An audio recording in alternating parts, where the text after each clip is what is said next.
देश, दिल्ली, ब्रह्मपुरी वार्ड 229। नमस्कार मित्रों, दिल्ली में चुनावी माहौल है तो हर बात चुनाव पर ही केंद्रित होगी।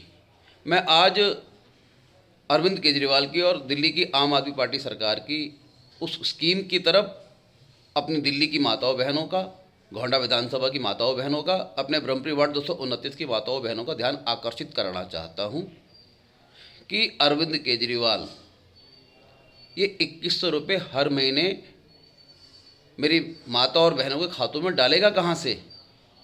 क्योंकि आज की ही खबर है, जो दिल्ली में इनके कोर वोटर्स हैं मुसलमान, ऐसे इमाम जिनको ये तनख्वाह के रूप में कुछ देता है, पिछले 17 महीनों से उनकी तनख्वाह दिल्ली सरकार पे ड्यू है। और मैं तो कहता हूँ वो दे भी ना, करते ही क्या है, वो मदरसों से कोई गोल्ड मेडल तो निकलते नहीं है। ये तो अपना वोट बढ़ाने के लिए मदरसों में तनख्वाह देता है, तो ना दे तो बेहतर रहेगा।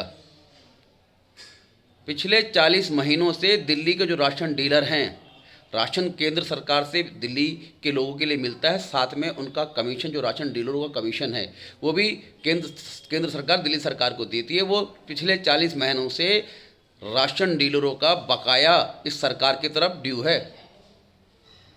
और अब जो ये राजनीतिक चुनावी घोषणा की है कि दिल्ली में हर महीने 18 साल से लेकर 60 साल तक की महिलाओं को खाते में 2100 रुपये देगा, तो जब ये अपने कोर वोटर्स को पैसा नहीं दे पाया, जब ये उन राशन डीलरों को पैसा नहीं दे पाया, जो पैसा केंद्र सरकार से उन डीलरों को देने के लिए मिलता है, तो ये मेरी माताओं बहनों को 2100 रुपये देगा कहाँ से। ये सब महज चुनावी घोषणाएं हैं।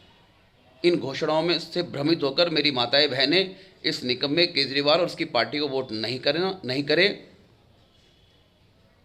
क्योंकि दिल्ली सरकार दिवालिया हो चुकी है। इसके पास देने के लिए पैसे नहीं है, सिर्फ घोषणाएं हैं। ये 21 तो क्या 21,000 की भी घोषणा कर सकता है, क्योंकि देने तो है नहीं। तो मेरी माताएं बहनें अपने विवेक से काम ले। पंजाब में इसने अभी तक किसी भी माता बहनों के खाते में 1000 छोड़ो 1 रुपये भी नहीं डाला।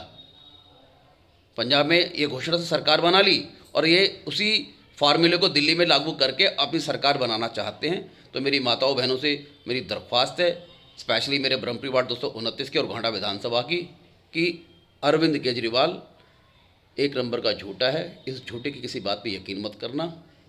ये सिर्फ और सिर्फ चुनावी घोषणा है।